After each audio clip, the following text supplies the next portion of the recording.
அந்த எங்களோடு வந்து சேருகிற கட்சியில் இருந்து பிரிந்து போனவர்களும் அப்படியாக இருக்கிறார்கள்.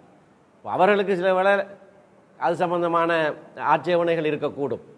நாங்கள் இருகரம் நீட்டி வாருங்கள் சேர்ந்து பயணிப்போம் என்ற எங்களுடைய புன்முறுவலோடு அவர்களை வரவழைக்கிறோம்.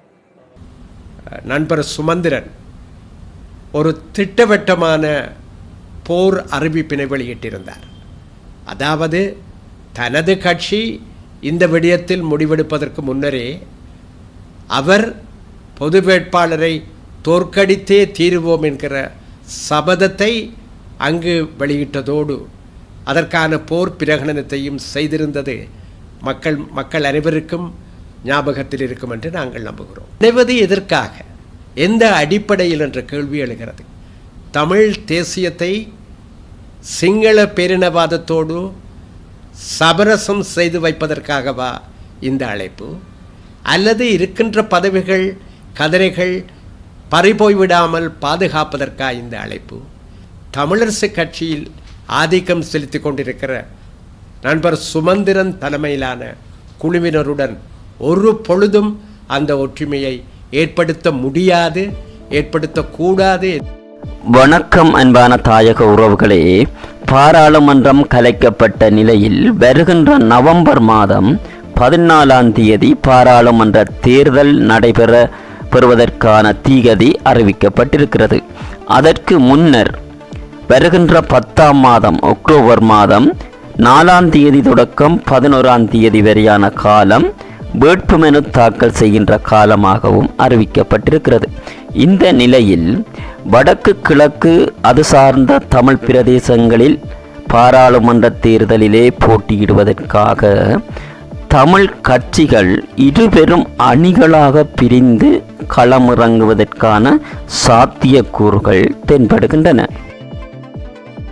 இந்த நிலையில்தான் நேற்றைய தினம் வவுனியாவில் தமிழரசு கட்சியினுடைய மத்திய குழு கூடி எடுக்கப்பட்ட தீர்மானத்திற்கு அமைய தமிழரசு கட்சியினுடைய பேச்சாளராக இருக்கின்ற திரு சுமந்திரன் அவர்கள் தமிழ் மக்களின் பிரதிநிதித்துவத்தை உறுதிப்படுத்துவதற்காக தமிழ் தேசிய கூட்டமைப்பிலிருந்து சென்றவர்களை மீண்டும் வந்து இணையுமாறு தமிழரசு கட்சியினுடைய மத்திய குழு தீர்மானம் எடுக்கப்பட்டிருப்பதாகவும் அதனை தான் புன்முறுவலுடன் தெரிவிப்பதாகவும் கூறியிருந்தார். இந்த நிலையில் இன்று 5 தமிழ் கட்சிகளின் கூட்டாக உருவாக்கப்பட்டிருக்கின்ற ஜனநாயக தமிழ் தேசிய கூட்டணி சார்பாக திரு ஸ்ரீகாந்த் அவர்கள் தானும் புன்முறுவலுடன் பதிலளிப்பதாக கூறி ஊடக சந்திப்பொன்றை நிகழ்த்தியிருக்கிறார். அங்கு அவர் தெரிவிக்கையில் தாங்கள் இந்த கூட்டணி தொடர்பாக தங்களுடைய நியாயப்பாட்டை ஆணித்தனமாகவும் பல்வேறு எடுத்துக்காட்டுகளூடாகவும் வெளிப்படுத்தி இருக்கிறார். ஆகவே தற்போது இந்த காணொலியினூடாக நேற்றைய தினம் வவுனியாவில் திரு சுமந்திரன் அவர்கள் தலைமையில் மேற்கொள்ளப்பட்ட ஊடக சந்திப்பில் வெளிப்படுத்தப்பட்ட விடயங்கள் தொடர்பாகவும் அதனைத் தொடர்ந்து இன்றைய தினம் ஜனநாயக தமிழ் தேசிய கூட்டணி சார்பாக திரு ஸ்ரீகாந்த் அவர்களின் ஊடக சந்திப்பில் அளித்த பதில் தொடர்பாகவும் நீங்கள் காணலாம். தொடர்ந்தும் இந்த காணொலியோடு இணைந்திருங்கள். இலங்கை தமிழரசு கட்சியினுடைய மத்திய செயற்குழு கூட்டம் இன்று காலை வவுனியா நெல்லி ஸ்டார் விடுதியிலே காலை 10 மணியிலிருந்து தற்போது 5:40 வரைக்கும் நாங்கள் கூடி பேசியிருக்கிறோம். இன்றைய கூட்டத்திலே விசேடமாக ஜனாதிபதி தேர்தலுக்கு பின்னரான விடயங்கள், அதோடு ஜனாதிபதி தேர்தலோடு பாராளுமன்றம் கலைக்கப்பட்டிருக்கிற காரணத்தினாலே பாராளுமன்ற தேர்தல் சம்பந்தமாக விசேடமாக கலந்துரையாடப்பட வேண்டும் என்று ஆரம்பத்திலேயே அந்த விடயம் நிகழ்ச்சிகளிலே சேர்த்து கொள்ளப்பட்டது. காலையிலே நாங்கள் ஜனாதிபதி தேர்தல் சம்பந்தமான விடயங்களை ஆராய்கிற போது கட்சி எடுத்த 3 தீர்மானங்கள் கடந்த 1ஆம் தேதி செப்டம்பர் மாதம் 1ஆம் தேதி எடுத்த தீர்மானங்களுக்கு மாறாக செயற்பட்டவர்கள் சம்பந்தமான விடயங்கள் ஆராயப்பட்டன. அதிலே அப்படியாக கட்சியின் முடிவுக்கு மாறாக செயற்பட்டவர்களிடத்திலே விளக்கம் கோருவதென்று முடிவெடுக்கப்பட்டிருக்கிறது. அத்தோடு திரு அரியநேத்திரன் சம்பந்தமாக அவரை கட்சியிலிருந்து விலக்க வேண்டும் என்று பலமான கருத்துக்கள் சொல்லப்பட்டாலும் 1ஆம் தேதி எடுக்கப்பட்ட ஒரு தீர்மானத்திலே தேர்தலில் இருந்து விலகுமாறு நாங்கள் கேட்டிருந்தோம். அதற்கு அவருடைய விளக்க கடிதத்திலே அந்த பதில் சொல்லப்பட்டிருக்கவில்லை. அவர் விளக்க கடிதம் எழுதியிருக்கிறார். காலம் தாழ்த்தி வந்தாலும் அந்த கடிதமும் வாசிக்கப்பட்டது. ஆகையினாலே அது சம்பந்தமாக கேட்டுவிட்டு அதுக்கு பிறகு நாங்கள் தீர்மானங்கள் எடுக்கலாம் என்று தீர்மானிக்கப்பட்டது. முக்கிய விடயமாக ஆராயப்பட்டது எங்களுடைய வரப்போகிற பாராளுமன்ற தேர்தல். இந்த பாராளுமன்ற தேர்தலிலே தமிழ் மக்களுடைய பிரதிநிதித்துவத்தை உறுதிப்படுத்துவதற்காக நாங்கள் இன்றைக்கு ஒரு விசேட அறிவிப்பை மனமுவந்து எல்லாரிடத்திலையும் விடுவதென்று தீர்மானிக்கப்பட்டிருக்கிறது. அதாவது தமிழ் தேசிய பரப்பிலே இருக்கிற மற்றைய கட்சிகள் விசேடமாக தமிழ் தேசிய கூட்டமைப்பிலே இருந்து ஒவ்வொரு காலகட்டங்களிலே விலகி போன கட்சிகள் திரும்பவும் எங்களோடு சேர்ந்து தேர்தலிலே முகம் கொடுப்பதன் விரும்பினால் வந்து தமிழ் தேசிய கூட்டமைப்பிலே அங்கம் வகித்து பின்னர் விலகி சென்றவர்களுக்கு நாங்கள் வினயமாக ஒரு அழைப்பு விடுக்கிறோம். வருகிற தேர்தலிலே மிகவும் சவால் மிக்க ஒரு சூழ்நிலையிலே இந்த தேர்தல் இருக்கிற காரணத்தினாலே இணங்கி வந்து எங்களோடு சேர்ந்து இந்த தேர்தலுக்கு முகம் கொடுக்குமாறு இலங்கை தமிழரசு கட்சியினுடைய பெயரிலேயும் இலங்கை தமிழரசு கட்சியுடைய சின்னத்திலேயும் தான் தமிழ் தேசிய கூட்டமைப்பு ஆக நாங்கள் கடந்த காலங்களிலே தேர்தலிலே போட்டியிட்டிருந்தோம். அந்த விதமாகவே இந்த தேர்தலிலேயும் நாங்கள் போட்டியிடுவதற்கு நாங்கள் தீர்மானித்திருக்கிறோம். ஆகையினாலே அவர்கள் வந்து எங்களோடு சேர்ந்து இந்த தேர்தலிலே முகம் கொடுக்க வேண்டும் என்று நாங்கள் மிகவும் வினயமாக அவர்களுக்கு அழைப்பு விடுக்கிறோம். அப்படியாக அந்த அழைப்பை அவர்கள் ஏற்று வந்தால் நாங்கள் மிக விரைவாக அவர்களோடு பேச்சுவார்த்தைகள் நடத்தி தேர்தல் கூட்டமைப்பிலே எப்படியாக நாங்கள் வேட்பாளர்கள் நிறுத்துவது சம்பந்தமான விடயங்களை அவர்களோடு சேர்ந்து ஆராய்ந்து நடவடிக்கை எடுப்போம். அப்படி அவர்கள் இணங்கி வராவிட்டால் இலங்கை தமிழரசு கட்சி தனித்தும் போட்டியிடும். இன்றைக்கு இறுதியிலே நாங்கள் பேசிக்கொண்ட ஒரு விடயம், திருவண்ணாமலை அம்பாறை மாவட்டங்களிலே விசேட கரிசனை செலுத்தப்பட்டது.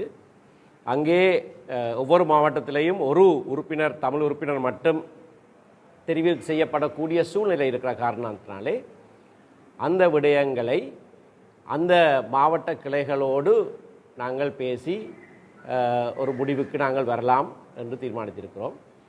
இதற்கு மேலதிகமாக இந்த தடவை வடக்கு கிழக்குக்கு வெளியே இருக்கிற கொழும்பு உட்பட தமிழர்கள் வாழுகிற மற்ற மாவட்டங்களிலேயும் நாங்கள் போட்டியிடுவதை குறித்து நாங்கள் பரிசீலனை செய்வதாக முடிவெடுத்திருக்கிறோம்.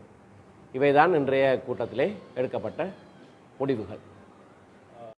வகிக்கின்றவர்களுக்கு வாய்ப்புகளை அளிப்பது தொடர்பாகவும் பரவலாக சமூக மட்டத்திலே புதியவர்களும் இளைஞர்களுக்கும் வாய்ப்பு கொடுக்க வேண்டும் என்ற விண்ணப்பாடும் இருக்கிறது. இது தொடர்பாகவும் அது தொடர்பாக நாங்கள் நீண்ட தடவை நாங்கள் பேசினோம். அதை நாங்கள் சரியாக அணுகுவோம் என்கின்ற நம்பிக்கை இருக்கிறது. மக்களிடத்திலே அப்படியான ஒரு பாரிய எதிர்பார்ப்பு இருக்கிறது. விசேடமாக தேசிய மக்கள் சக்தியினுடைய வெற்றிக்கு பிறகு அந்த எண்ணப்பாடு எங்களுடைய பிரதேசங்களிலேயும் கூடியிருக்கிறது. அது நல்ல விடயம். ஆனபடியினாலே இளைஞர்கள், ஆற்றல் உள்ளவர்கள், படித்தவர்கள், பெண்கள் என்று அவர்களுக்கான பிரதிநிதித்துவத்தை நாங்கள் உறுதி செய்கிற வகையிலே தான் வேட்பாளர் தெரிவு இடம்பெறும். நியமனக்குழு ஒன்றும் இன்றைக்கு நியமிக்கப்பட்டிருக்கிறது. யார் யார் என்று சொல்ல வேண்டிய அவசியம் இல்லை. அது தேவையற்றது. ஒரு நியமனக்குழு எங்களுடைய கட்சியிலே ஒரு நியமனக்குழு இருக்கிறது. எங்களுடைய கட்சியின் யாப்பின்படி ஒரு நியமனக்குழு இருக்கிறது. அதிலே ஒரு சில மாற்றங்களோடு இன்றைக்கு மத்திய செயற்குழு ஒரு நியமனக்குழுவை நியமித்திருக்கிறது. அந்த நியமனக்குழு இறுதி முடிவுகளை எடுக்கும். ஆனால் மாவட்ட ரீதியாக நாங்கள் கலந்தாலோசித்துத்தான் அந்த முடிவுகளை எடுப்போம்.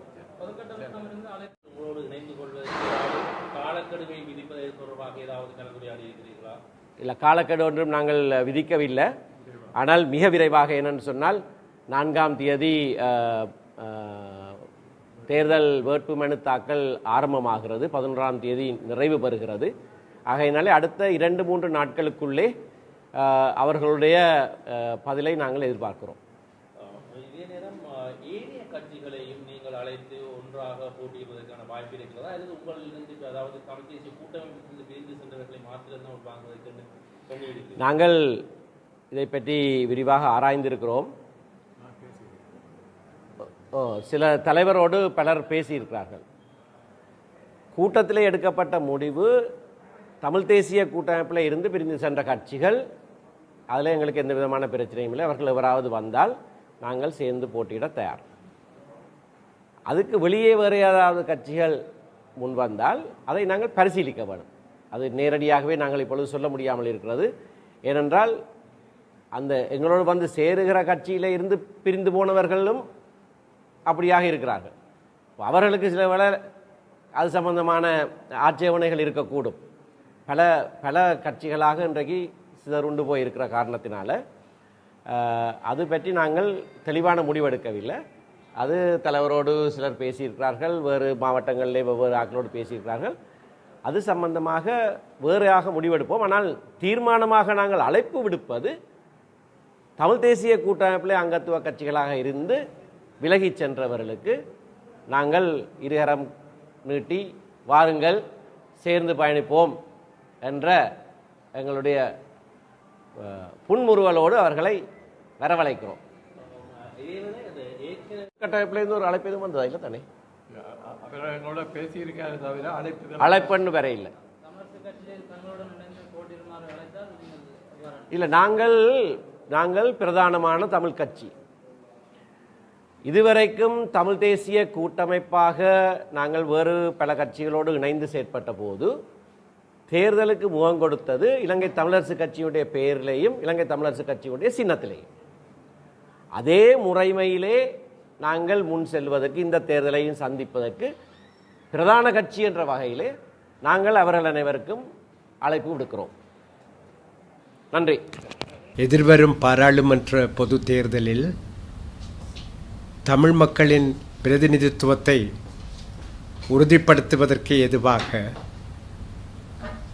கடந்த காலத்தில் தமிழ் தேசிய கூட்டமைப்பில் இருந்து வெவ்வேறு சந்தர்ப்பங்களில் பிரிந்து சென்றவர்கள் மீண்டும் தமிழ் தேசிய கூட்டமைப்பில் இணைந்து கொண்டு தமிழரசு கட்சியின் பேரில், தமிழரசு கட்சியின் சின்னத்தில் கடந்த காலத்தைப் போலவே மீண்டும் இணைந்து போட்டியிட முன்வர வேண்டும் என்ற கோரிக்கையை புன்முறுவலோடும் வினயத்தோடும் தாம் விடுப்பதாக தமிழரசு கட்சியின் சார்பில் அதனுடைய பேச்சாளர், பாராளுமன்ற உறுப்பினராக சமீப காலம் வரையில் இருந்தவர் சுமந்திரன் விடுத்திருக்கின்றார். புன்முறுவலோடு விடுக்கப்பட்டிருக்கும் இந்த கோரிக்கைக்கு புன்முறுவலோடு பதிலளிப்பதுதான் நியாயமானது. அந்த வகையில் நாங்கள் புன்முறுவலோடு எங்களுடைய பதிலை அளிக்க வேண்டியிருக்கிறது. எங்களுடைய பதில் என்று நான் கூறுகிற பொழுது, நாங்கள் 5 கட்சிகள் ஜனநாயக தமிழ் தேசிய கூட்டணி என்ற பெயரிலே இணைந்து செயற்பட்டு கொண்டிருக்கும் சூழ்நிலையில் அதில் அங்கம் வகிக்கும் எமது தமிழ் தேசிய கட்சியின் சார்பில் இந்த பதிலை நாங்கள் வழங்குகிறோம். இருந்தும் இந்த அழைப்பு தொடர்பிலே உரிய தகுந்த முடிவினை எதிர்வரும் செவ்வாய்க்கிழமை ஜனநாயக தமிழ் தேசிய கூட்டணியின் அங்கத்துவ கட்சிகள் அனைத்தும் ஒன்றாக கூடி ஆராய்ந்து நிச்சயமாக வழங்க முடியும் என்று நாங்கள் எதிர்பார்க்கின்றோம். எம்மை பொறுத்தமட்டிலே அம்பாறை மற்றும் திருகோணமலை மாவட்டங்களை பொறுத்தமட்டில் தமிழ் மக்களின் பிரதிநிதித்துவத்தை உறுதிப்படுத்துவதற்கான அவசியம் ஏற்பட்டிருக்கிறது என்ற உணர்வின் அடிப்படையிலே அந்த 2 மாவட்டங்களிலும் எந்தவிதமான தயக்கமுமின்றி அனைத்து தமிழ் தேசிய கட்சிகளோடும் தமிழரசு கட்சி உட்பட இணைந்து கூட்டாக செயற்படுவதற்கு நாங்கள் தயாராக இருக்கின்றோம். நாங்கள் அங்கம் வகிக்கும் ஜனநாயக தமிழ் தேசிய கூட்டணியை பொறுத்தமட்டிலும் இந்த விவகாரத்தில் எந்த விதமான தயக்கமும் கிடையாது. பரிபூரணமான ஒத்துழைப்பை வழங்குவது என்கிற கருத்தே எமது கூட்டணியில் மேலோங்கி இருக்கின்றது. ஆகவே இந்த விடயத்தில் தமிழ் தேசிய அரசியல் பரப்பில் உள்ள அனைத்து கட்சிகளும் ஒன்றாக இணைந்து இந்த தேர்தலை சந்திக்க முடியும் என்று நாங்கள் நம்புகிறோம். உரிய முறையில் தகுந்த ஏற்பாடுகளுடன் நாங்கள் கூட்டாக செயற்பட்டு திருகோணமலை மாவட்டத்திற்கான தமிழர் பிரதிநிதித்துவத்தையும் அம்பாறை மாவட்டத்தில் சென்ற முறை பறிபோன தமிழர் பிரதிநிதித்துவத்தையும் இந்த முறை உறுதிப்படுத்த முடியும் என்று நாங்கள் உறுதியாக நம்புகின்றோம். அதே வேளையில் தமிழர் தாயகத்தில் வடகிழக்கு மாகாணங்கள் இணைந்த தமிழ் ஈழத்தில் உள்ள ஏனைய 3 பெரிய மாவட்டங்களான மட்டக்களப்பு, வன்னி மற்றும் யாழ்ப்பாண மாவட்டங்களை பொறுத்தமட்டிலே தமிழரசு கட்சியுடன் இணைந்து செயற்படுவதிலே கொள்கை ரீதியாகவும் அனுபவ ரீதியாகவும் எங்களுக்கு பல மன விலக்குகள் இருக்கின்றன. எமது கட்சிக்கு மாத்திரமல்ல, ஜனநாயக தமிழ் தேசிய கூட்டணியிலும் இதே கருத்து தான் மேலோங்கி இருக்கின்றது. பொது வேட்பாளர் ஒருவரை தமிழ் தேசிய அபிலாஷைகளை பிரதிநிதித்துவப்படுத்தும் வகையிலே கடந்த ஜனாதிபதி தேர்தலிலே நாங்கள் முன்னிறுத்துவது என்கிற ஆலோசனைகளை மேற்கொண்டிருந்த வேளையில் கடந்த ஜூன் மாதம் 9ஆம் தேதி யாழ்ப்பாண நகரில் தந்தை செல்வா நினைவரங்கத்திலே நடைபெற்ற ஓர் பொது கருத்தாடலில் கலந்து கொண்ட நண்பர் சுமந்திரன் ஒரு திட்டவட்டமான போர் அறிவிப்பினை வெளியிட்டிருந்தார். அதாவது தனது கட்சி இந்த விடயத்தில் முடிவெடுப்பதற்கு முன்னரே அவர் பொது வேட்பாளரை தோற்கடித்தே தீருவோம் என்கிற சபதத்தை அங்கு வெளியிட்டதோடு அதற்கான போர் பிரகடனத்தையும் செய்திருந்தது மக்கள் அனைவருக்கும் ஞாபகத்தில் இருக்கும் என்று நாங்கள் நம்புகிறோம். பொது வேட்பாளரை தோற்கடிப்பதற்காக எத்தகைய முயற்சிகள் மேற்கொள்ளப்பட்டன, எத்தகைய பிரசாரம் மேற்கொள்ளப்பட்டது என்பதற்கு அப்பால் சிங்கள பேரினவாதத்தை முன்னிறுத்தி நின்ற ஒரு கட்சியின் வேட்பாளருக்கு பகிரங்கமாகவே தமிழரசு கட்சியில் உள்ள சுமந்திரன் அணியினரால் ஆதரவு தெரிவிக்கப்பட்டது மாத்திரமன்றி பிரசாரமும் மேற்கொள்ளப்பட்டது. இருந்தும் தமிழ் பொது வேட்பாளர் பல்வேறு தடைகளை தகர்த்தெறிந்து கணிசமான அளவு வாக்குகளை பெற்றது மாத்திரமல்ல, தமிழ் தேசியம் என்பது யாரும் நினைப்பது போலன்றி ஓர் உறுதியான கற்பாறையாக தொடர்ந்து நீடிக்கும் நிலைக்கும் தன்னுடைய இலட்சியத்தை வென்றெடுக்கும் வரையிலே என்பது நிலைநாட்டப்பட்டிருக்கிறது. இந்த பின்னணியில்தான் இப்பொழுது பொது தேர்தல் அறிவிப்பு வந்தவுடன் தமிழரசு கட்சியின் சார்பிலே புன்முறுவலோடு இணைப்பிற்கான அழைப்பு விடுக்கப்பட்டிருக்கிறது. அதில் பிரச்சனை இல்லை. ஆனால் இணைவது எதற்காக, எந்த அடிப்படையில் என்ற கேள்வி எழுகிறது. தமிழ் தேசியத்தை சிங்கள பேரினவாதத்தோடு சமரசம் செய்து வைப்பதற்காகவா இந்த அழைப்பு, அல்லது இருக்கின்ற பதவிகள் கதிரைகள் பறிபோய்விடாமல் பாதுகாப்பதற்கா இந்த அழைப்பு, அல்லது கடந்த காலத்தை போல ஆட்சி கட்டிலில் அமர்ந்திருப்பவர்களோடு திரைமறைவு பேச்சுகளை நடாத்தி சமரச அரசியலை முன்னெடுத்து அந்த அந்த பொறிமுறையின் ஊடாக தமிழ் தேசிய அபிலாஷைகள் சமரசம் செய்யப்படுவதற்கான ஓர் வேதனைக்குரிய அத்தியாயத்தை மீண்டும் எழுதுவதற்கா இந்த அழைப்பு என்ற கேள்விகளை நாங்கள் எழுப்ப வேண்டிய கட்டாயமான நிலையில் இருக்கின்றோம். ஒற்றுமை அவசியமானது. ஆனால் ஒற்றுமை ஒரு திட்டவட்டமான குறிக்கோளோடு இருக்க வேண்டும். சொந்த சுயநலங்களுக்காக, சந்தர்ப்பவாத நோக்கங்களுக்காக, இன்னும் சொல்லப்போனால் பச்சையான குறுகிய